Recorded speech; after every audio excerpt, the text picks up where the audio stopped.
Introduction. इस वक्त की हर अहम खबर के साथ मैं हूं हर्षिता बजाज। आइए अब बढ़ते हैं आज की खबरों की ओर।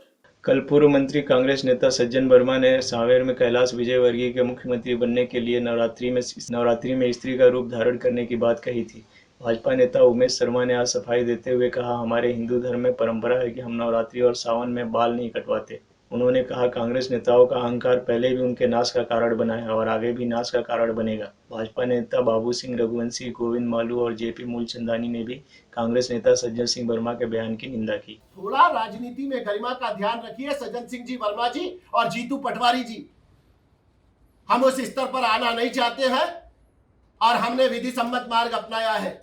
हमने सज्जन वर्मा जी के इस अभद्र टीका टिप्पणी और बयान के विरुद्ध लिखित में शिकायत हमारे एडवोकेट भूपेंद्र सिंह जी के माध्यम से इंदौर डीआईजी और इंदौर जिला निर्वाचन अधिकारी को दर्ज कराइए और अगर जांच के उपरांत प्रकरण दर्ज नहीं करा जाता है तो भारतीय जनता पार्टी की जो हमारी चुनाव संचालन समिति है उस चुनाव संचालन समिति के माध्यम से हमारा प्रतिनिधिमंडल जाकर भेंट करेगा और प्रकरण दर्ज करने की मांग करेगा।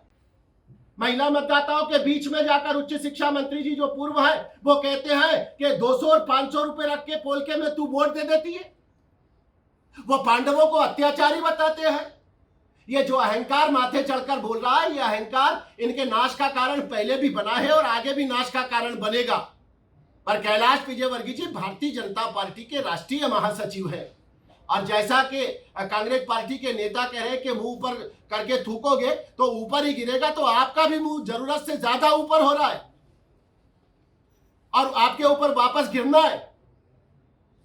हम अपने नेताओं के लिए इस प्रकार की भाषा स्वीकार नहीं करेंगे और आपके प्रति भी कोई इस प्रकार की भाषा बोलेगा तो वो भी हमारे लिए असहनीय है।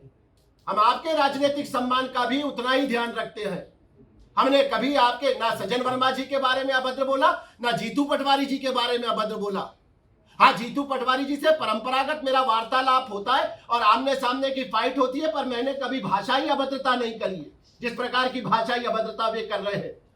और जैसा बाबू दादा ने, गोविंद जी ने कहा है कि हमारे हिंदू धर्म की परंपराएं हैं, मान्यताएं हैं।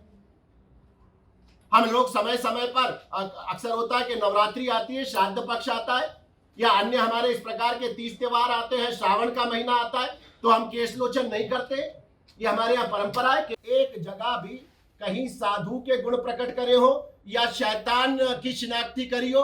हमने तो दो वृत्तियां जो होती है वो मनुष्य के भीतर भी होती है। मनुष्य की बुद्धि है वो साधु मना आचरण कराती है, मनुष्य की दुर्बुद्धि है वो शैतान की भांति आचरण कराती है। तो ये दो वृत्तियों का कहा हमने, ना तो ये कहा कि फलाना व्यक्ति साधु है और ना ये कहा कि ढिमका व्यक्ति शैतान है। वो तो जिला अध्यक्ष कांग्रेस के सदाशिव यादव जी हाथ में पर्चा लेकर पुलिस के पास गए कि नहीं हमको शैतान कराए। उन्होंने अपनी शिनाख्ती परेड खुद कराई है, हमने कहीं नहीं कहा। अभी आपने बोला कि कुछ जीवन की पूजा पाठ कर रहे हैं, तंत्र मंत्र हो रहा है, ये इस तरह की बातें करेंगे तो हम भी करेंगे। हमारे निजी जीवन में तो इसके अलावा कुछ नहीं होता।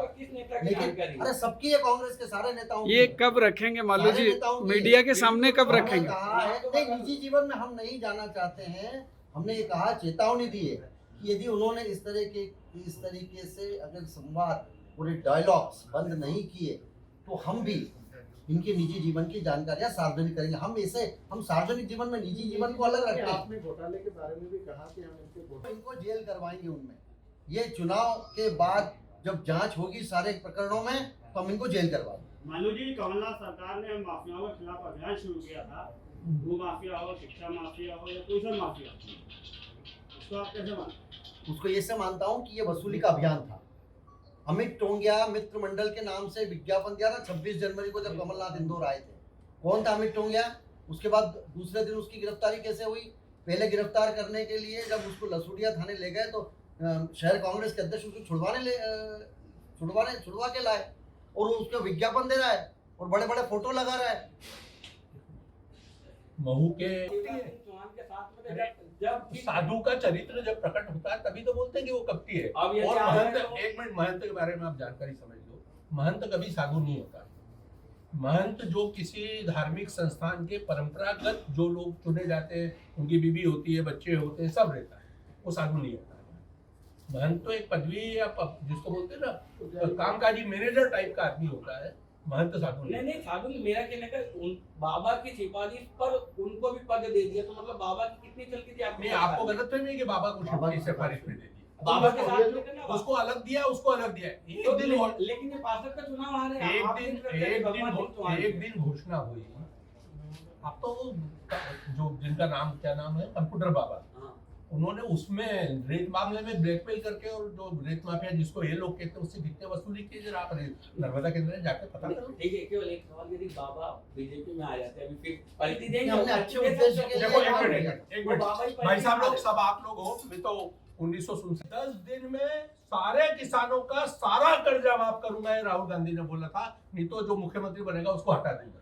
ये बना रहा, झूठे वादे के ऊपर सरकार बनाई, 70 से 80 सीट ये सिर्फ इस झूठे वादे के आधार पर जीते हैं, इसलिए कपटी है। तो चरित्र बताता है, जो काम करते हैं वो बताता है कि कौन कपटी।